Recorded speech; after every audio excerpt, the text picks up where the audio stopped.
Hey everyone, welcome to another lure making video. Today we're going to be adding a rattle chamber instead of a wooden crankbait. We're going to start off by making the wooden lure blank. We're going to get it all polished up to the point where we're going to get the line ties just about in, at least pre-drilled so we know where they're going to go.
I want to add a rattle to it. And what I'm going to do is take a BB from a pellet gun. Oh!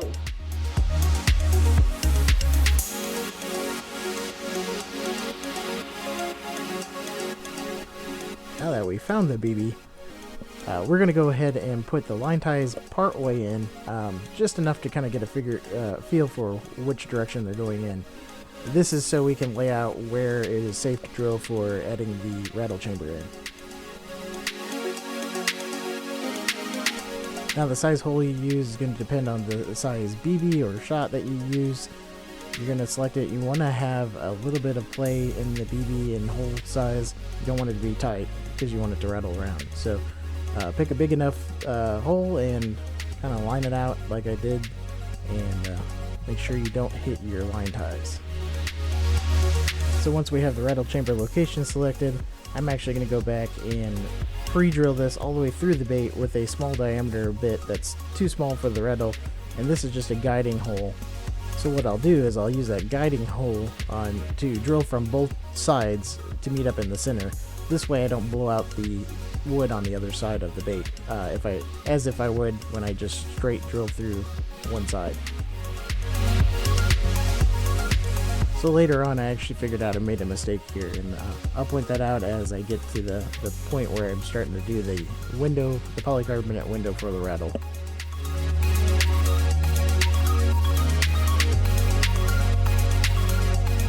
And it may be a good idea next time to also put this in a vise so it doesn't spin around in your hand like I'm having issues with.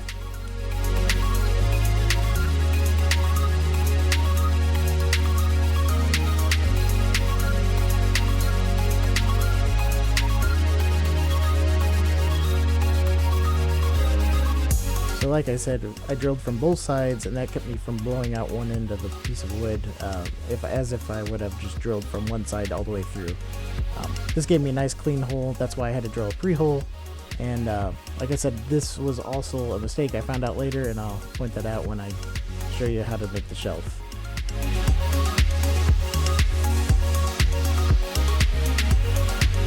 So here the plan was to go back in with a little bit bigger bit and give myself a little bit of an edge so I could put a polycarbonate window on this, so that I have sides for that rattle to rattle against and nice plastic clicking noises.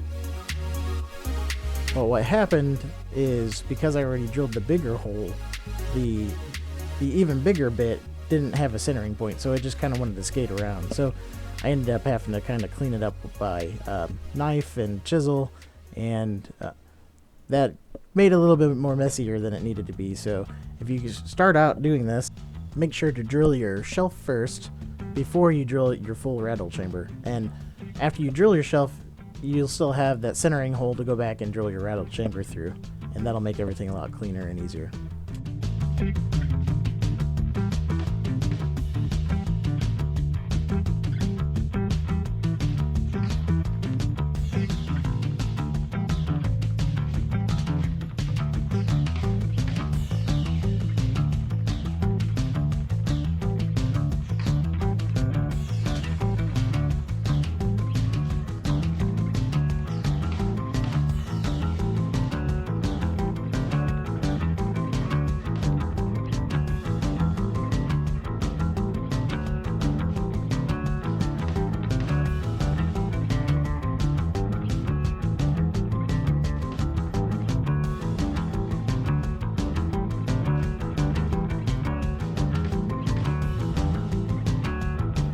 So now I'm going to cut some windows out for the rattle, and this will give a nice clicking noise against the plastic. I'm using polycarbonate, and this is 1/32 polycarbonate. So it's really easy just to set the polycarbonate over your bait and trace out the hole, and then you can actually clip it to the size you need. With a 1/32 polycarbonate, you can actually clip this with 10 snips.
Once you have the windows cut out, we need to treat the inside of the chamber with some, I'm just using super glue here, and that is in case water ever does get in there, it won't rot out your bait if it gets trapped in there. This will help seal all that chamber up.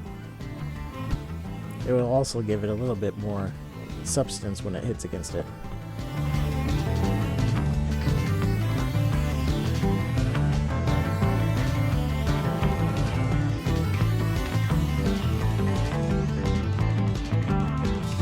So I'm going to go ahead and insert one of the windows back on.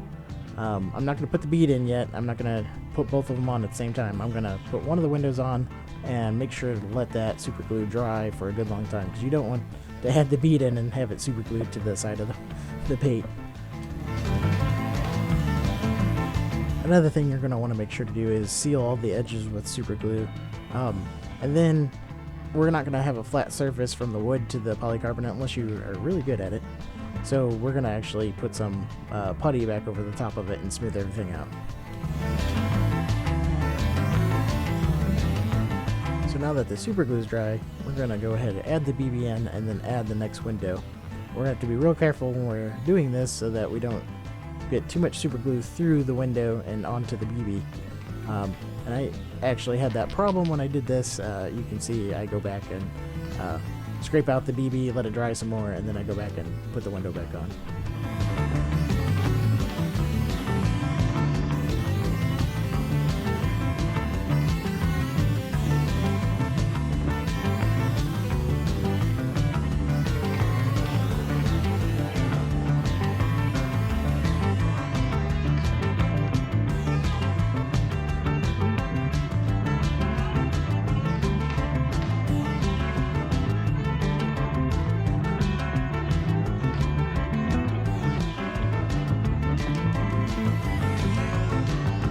And this window didn't seat nearly as good as the other one, and so what happens is my super glue actually found a gap and got back down into the BB, and I had to take it apart and move the BB and get it out and let it dry again, and then go back and reinsert the window.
I glue this window down, went ahead and checked it for how it's going to sound, and this is what it's going to sound like.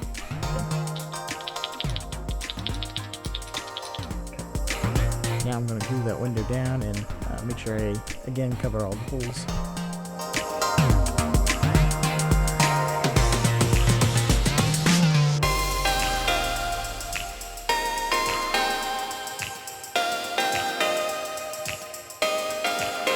Alright, so I've got the rattle and plates glued on. Here, it's got a nice rattle. It looks really good. Now we're gonna fill up the gaps here because they're a little too deep, so we're just gonna use some wood filler. Now, when you're using wood filler, I actually have this indoor-outdoor wood filler, and I've actually used it outdoors, and it holds up really well against the weather, probably better than the wood does. So I'm not too worried about this one being underwater all the time. If you use just a normal filler that's not indoor-outdoor, it may have issues.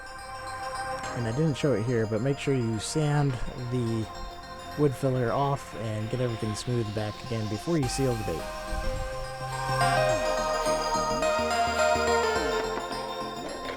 I'm going to go ahead and seal all the bait, including the window. I'm going to be using sanding sealer. This is just Minwax. You can use other sealers as well, but this works well and dries really quick.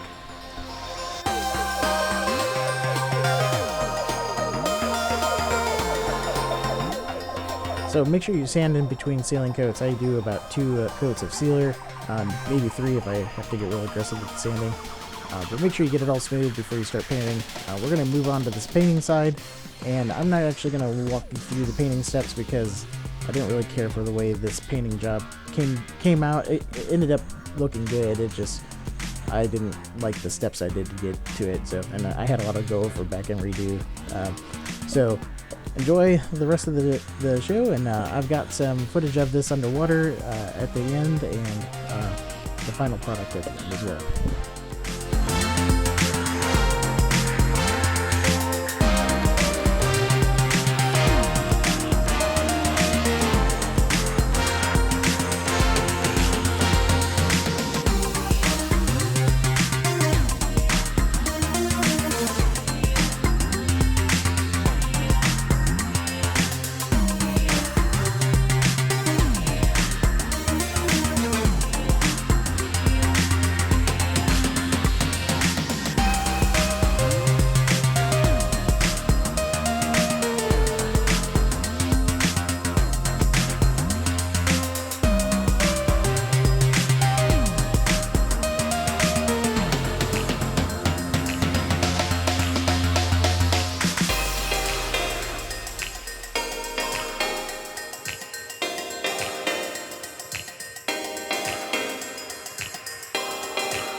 actually added a coat of epoxy on it and added the lip and everything and the hooks as well.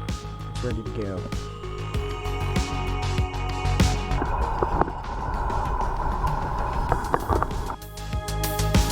And this ended up being one of my best running baits so far.